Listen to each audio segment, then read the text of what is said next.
اس کے خیال اور عمل میں ہم آہنگی نہیں تھی، اس کا عمل مشکوک تھا۔ کیوں؟ کافی؟ یہ ایک مہذب گفتگو میں کافی کہاں سے داخل ہو گئی؟ اور پھر میری خواہش کے بغیر یہ کافی گڑبڑ ہے۔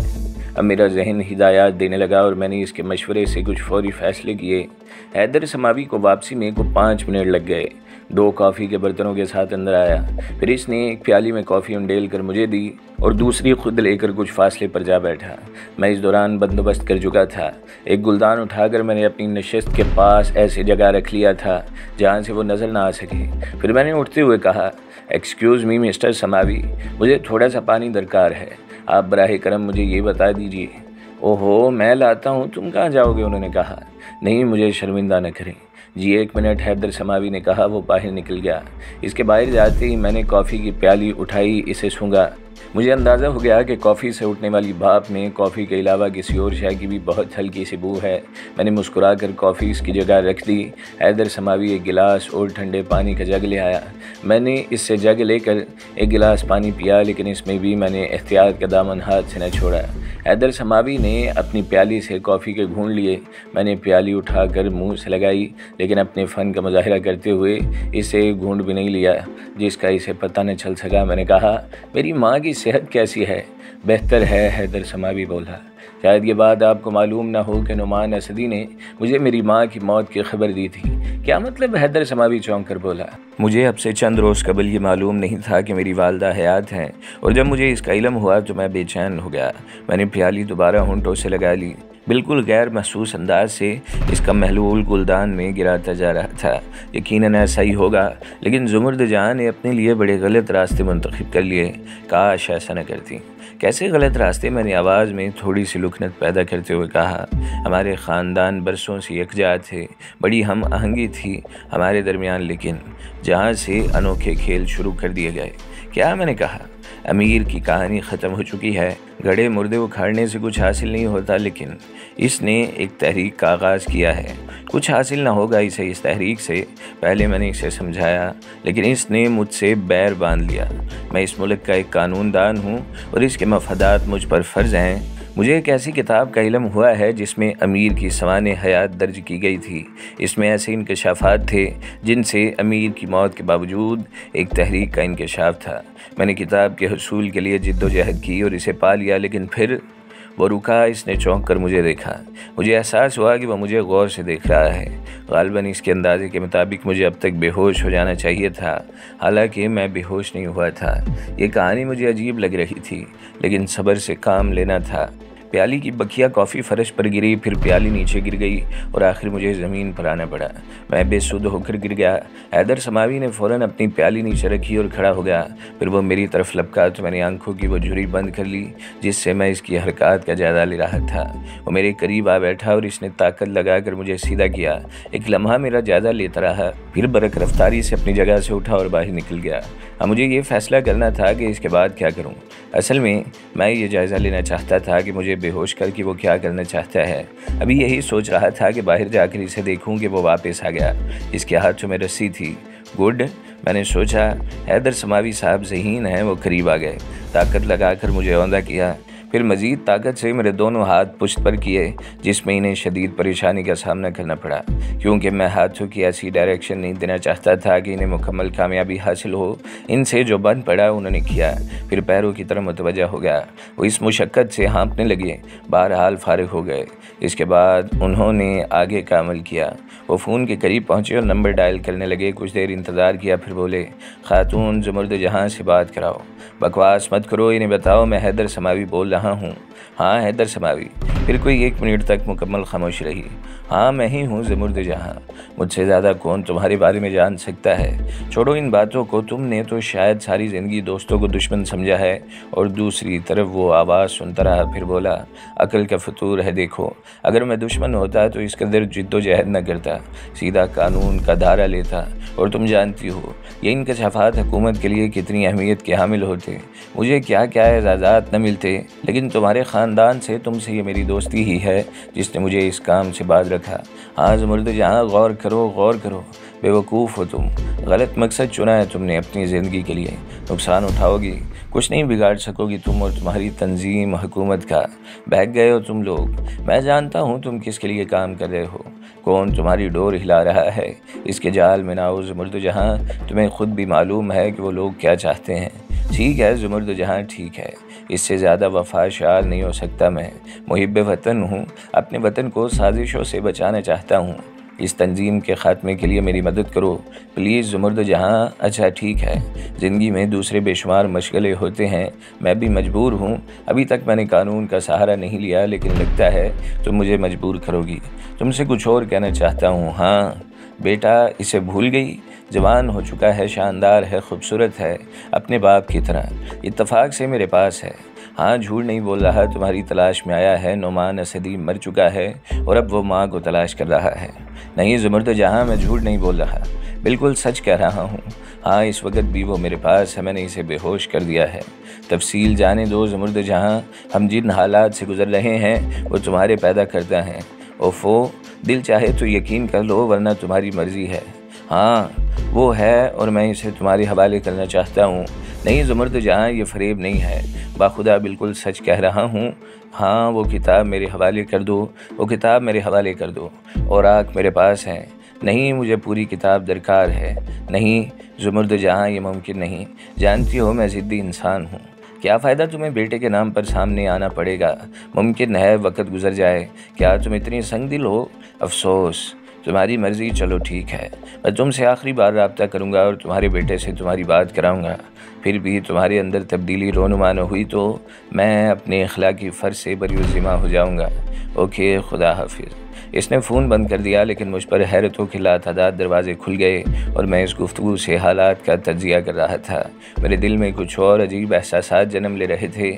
بہرحال میں نے اپنا عمل کیا اور موقع پاتے ہی تھوڑی سی کوشش سے بندشوں سے نجات حاصل کر لی، لیکن اسی طرح پڑھ رہا جیسے پڑھا تھا۔ حیدر سماوی دیر تک فون کے پاس بیٹھا کچھ سوچتا رہا، پھر ایک ٹھنڈی سانس لے کر اپنی جگہ سے اٹھا اور میری طرف بڑھا۔ تب میں اٹھ کر بیٹھ گیا اور حیدر سماوی کے حلق سے حیرت کی آواز نکلی۔ وہ دم بخود رہ گیا۔ میں نے اپنے پاؤں سے کھلی ہوئی رسیاں ایک طرف کر دیں اور سرد لہجے میں کہا، ایک طرف بیٹھ جاؤ۔ خدایا خدایا اس کے منہ سے نکلا اور وہ بیٹھتے چلا گیا۔ میں آگے بڑھا اور میں نے بازو سے پکڑ کر اسے اٹھایا، پھر ایک کوچ پر لے جا کر بٹھا دیا۔ تم بے شک ایک تجربے کار انسان ہو، لیکن ایک غلطی کی ہے تم نے، وہ یہ کہ میرے بارے میں صحیح اندازہ نہیں لگا سکے۔ اپنی دانست میں مجھے بے ہوش کر کے تمہیں سب سے پہلے میرے پستول کو قبضے میں کرنا چاہیے تھا۔ تم بے ہوش نہیں ہوئے تھے؟ نہیں، میں نے کہا، لیکن کافی میں بڑی سریع الاثر دوا تھی، اتنی طاقتور کہ ایک گھوڑے کو بے ہوش کر دے۔ کافی میری طلب نہیں تھی، میں نے کہا۔ کیا مطلب؟ اس نے کہا، اس کی زبردستی پیشکش اور میری خواہش کے بغیر اس کی تیاری کے لیے نکل جانا ایک غیر مناسب عمل تھا۔ وہ آہستہ سے بولا، پیالی کی کافی اس گلدان میں ہے اور رسیاں؟ اس نے بے اختیار پوچھا۔ میں نے تمہیں اپنی کہانی سنائی تھی، یہ زخم اس کا ثبوت ہے اور میں ان کے درمیان سے نکل آیا تھا۔ تو پھر اس نے کہا، اسے تمہیں میری کارکردگی پر غور کرنا چاہیے تھا، میں نے کہا، اور حیدر سماوی مجھے دیکھنے لگا، پھر اس کے ہونٹوں پر بے اختیار مسکراہٹ پھیل گئی۔ خدا تمہیں زندگی دے، یہ صلاحیت تم نے کہاں سے حاصل کی ہے؟ بے مقصد سوال، میں نے کہا۔ نہیں بے مقصد نہیں، یہ ذہانت، یہ عمل غیر معمولی ہیں۔ کہاں پرورش پائی ہے تم نے؟ میں نے کہا نا، اس کا جواب نہیں دوں گا، میں نے کہا۔ زندگی میں کبھی اپنی ماں سے ملے ہو؟ اس نے کہا۔ نہیں، میں نے کہا۔ وہ دیوانگی کی حد تک سخت گیر ہے، تمہارے والد سے مفاہمت ہو سکتی تھی اس کی، لیکن اب وہ باب بند ہو چکا ہے۔ ہاں ماں سے ملو گے؟ اس نے کہا۔ ضرور ملوں گا، لیکن وہ کہانی مکمل کرو گے تم جو ادھوری رہ گئی تھی؟ ہاں، اب میں خوشی سے تمہیں وہ کہانی سناؤں گا، تم نے میرے تجربے کو شکست دی ہے۔ کہانی سناؤ، میں نے کہا۔ تم ماں کی طرح سخت گیر، بے تاثر، کسی احساس کا اظہار نہ کرنے والے ہو، جبکہ تمہارا ابا ایک نرم خو انسان تھا۔ زمرد جہاں اگر اسے تعاون کرتی تو وہ اس سے کبھی منحرف نہ ہوتا۔ یہ کہانی ہے، میں نے کہا۔ سناتا ہوں، حیدر سماوی نے کہا۔ اس نے ایک بار پھر چولہا بدلا۔ اب اس کے چہرے پر ایسے آثار تھے جیسے وہ مجھ سے بہت متاثر ہو۔ اس نے کہا، بہت کچھ تمہیں بتا چکا ہوں، اب مختصراً بقیہ تفصیل سنو۔ اس میں کوئی شک نہیں کہ زمرد جہاں امیر کے خاندان سے ہے، لیکن اس میں بھی شک نہیں کہ کچھ عرصے سے ایک تحریک سرگرم عمل ہے۔ یہ امیر پسندوں کی تحریک ہے جو نہ جانے کیا چاہتے ہیں، لیکن جو کچھ چاہتے ہیں ان کے نام سے منسلک کر کے چاہتے ہیں۔ تمہاری ماں اسی تحریک کی سرگرم رکن ہے اور اس گروہ میں شامل ہو کر کام کر رہی ہے۔ یہ قلمی نسخہ امیر کے ایک بہت قریبی ساتھی کی تحریر ہے، جس میں اس نے اس کی تاریخ لکھنے کے ساتھ کچھ ایسے انکشافات بھی کیے تھے جس سے اس انوکھی تحریک کی جڑوں تک کا پتہ چلتا تھا۔ تم یقین کرو، جب وہ کتاب میرے ہاتھ لگی تو میں پڑھ کر اتنا خوفزدہ ہوا کہ میں نے وہ صفحات اس کتاب سے جدا کر دیے۔ کتاب تمہیں کہاں سے ملی تھی؟ میں نے کہا، ایک شخص کی ذاتی لائبریری سے۔ کون تھا وہ؟ وہی شخص جس نے کتاب لکھی تھی۔ وہ حیات ہے؟ میں نے کہا، نہیں، بہت پہلے مر چکا ہے۔ کیا وہ کتاب اس تحریک میں کام کرنے والوں کے لیے اہمیت رکھتی ہے؟ میں نے کہا، بے حد۔ اس نے کہا، انہوں نے پہلے اسے حاصل کیوں نہیں کیا؟ تلاش نہیں کر سکے تھے۔ اس نے کہا، پھر کیا ہوا؟ میں نے کہا، میں نے زمرد جہاں کو سمجھایا کہ اصل میں یہ تحریک کسی جامع اصول پر مبنی نہیں، بلکہ یہ بڑے ملک کی طرف سے اس اسلامی ملک کے خلاف ایک سازش ہے، لیکن زمرد جہاں اس کا الٹا اثر لے گئی۔ یعنی میں نے کہا، مجھ پر حملہ ہوا اور کتاب مجھ سے لے لی گئی۔ اس کے بعد انہیں احساس ہوا کہ اس کے اوراق غائب ہیں اور زمرد جہاں نے تمام درینہ تعلقات پس پشت ڈال کر مجھ سے دشمنی کا ارادہ کر لیا اور میری زندگی کے در پہ ہو گئی۔ حیدر سماوی خاموش ہو گیا۔ اب میرے لیے سوچنے کے لمحات تھے۔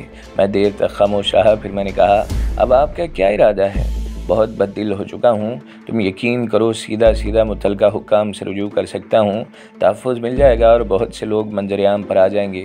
پھر جو ہوگا اسے میں نہ سنبھال سکوں گا، لیکن میں یہ نہیں چاہتا۔ وہ گروہ کتنا بڑا ہے؟ میں نے کہا، وہ کتنا ہی بڑا ہو، لیکن اس کی پشت مضبوط۔ صفحات کہاں ہیں؟ میں نے کہا، میرے پاس ہیں، مجھے دے دو۔ میں نے کہا، کیا؟ اس نے کہا، ہاں، وہ صفحات مجھے دے دو۔ یہ مشکل ہے، تمہیں اس مشکل سے گزرنا ہوگا۔ میں نے کہا، اور وہ عجیب سی نظروں سے مجھے دیکھنے لگا۔ پھر اس نے کہا، وہ میرے لیے کچھ نہیں ہے، لیکن حکومت وقت کے لیے بہت کچھ ہے، اور تحریک ان سے خوفزدہ ہے۔ تم ان صفحات کا کیا کرو گے؟ اپنی ماں کو تحفہ بھیجوں گا۔ میں نے کہا، کیا یہ جائز ہوگا؟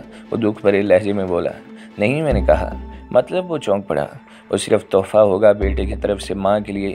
پھر میں پوری کتاب ان کے ساتھ ضائع کر دوں گا اور اپنی ماں سے کہوں گا کہ وہ اس تحریک سے علیحدگی اختیار کر لیں اور میرے ساتھ چلے۔ وہ ایسا کبھی نہیں کرے گی، اسے کرنا ہوگا۔ میں نے کہا، ناممکن ہے بیٹے، وہ بہت گہرائی میں اتر چکی ہے۔ اب میں آ گیا ہوں۔ میں نے کہا، تم نے شاید خود کو غلط کیلکولیٹ کر لیا ہے۔ کیا مطلب؟ میں نے کہا، وہ تمہاری بات نہیں مانے گی، حیدر سماوی نے کہا، اور مجھے اس کی یہ بات بہت بری لگی ہے۔ میں نے کچھ وقت خاموش رہنے کے بعد کہا، نعمان اسدی نے بچپن سے مجھے بتایا تھا کہ میری ماں مر چکی ہے۔ میں نے زندگی کا ایک طویل سفر ایک حسرت بھرے احساس کے ساتھ طے کیا کہ میں ماں جیسی نعمت سے محروم ہوں۔ پھر نعمان اسدی کا انتقال ہو گیا اور مجھے علم ہوا کہ میری ماں نے مجھے تلاش کرنے کی کوشش کی ہے۔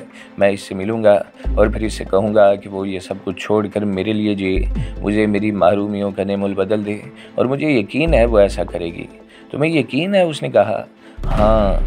اپنے اس یقین پر شرمسار ہو گئے۔ اس نے کہا، نہیں، ماں کا آرزو مند رہا ہوں، بڑا مان ہے مجھے اس پر۔ میں سمجھتا ہوں کہ وہ میرے لیے اپنی تمام کائنات لٹا دے گی، اور اگر اسے مجھ سے زیادہ مشن عزیز ہوا تو میں اس سے علیحدہ ہو جاؤں گا۔ اگر اس کے لیے مجھ سے زیادہ پیاری اور کوئی شے ہے تو پھر ماں کے لیے میرا نظریہ بدل جائے گا اور میں اس کے ساتھ نہ رہ سکوں گا۔ حیدر سماوی مجھے دیکھتا رہا، پھر بولا، ابھی تم نے کہا تھا کہ تم اسے وہ کتاب تحفہ دو گے۔ ہاں، میں نے کہا، کیا صرف وہ اوراق جو اسے مطلوب ہیں اور جو میرے پاس ہیں؟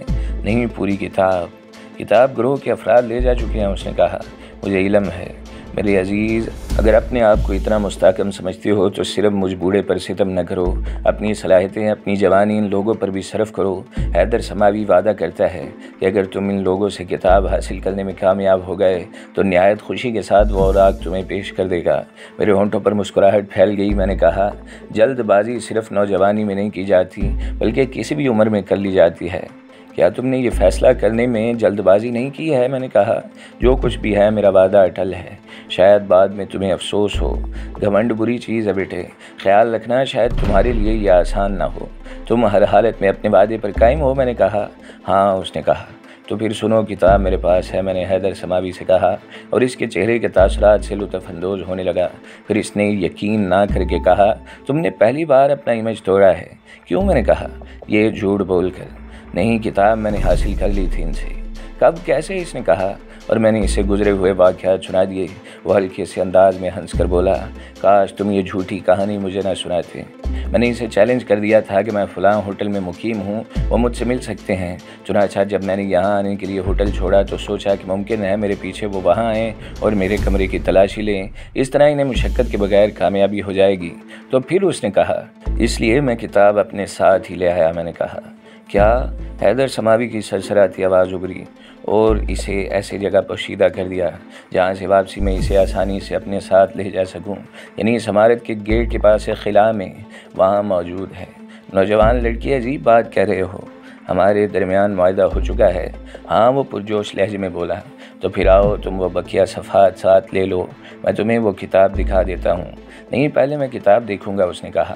اس کے لیے تمہیں میرے ساتھ چلنا ہوگا، میں تمہیں کھونا نہیں چاہتا۔ میں تیار ہوں، وہ بولا۔ میں نے اس سے غلط نہیں کہا تھا، ایسا ہی ہوا۔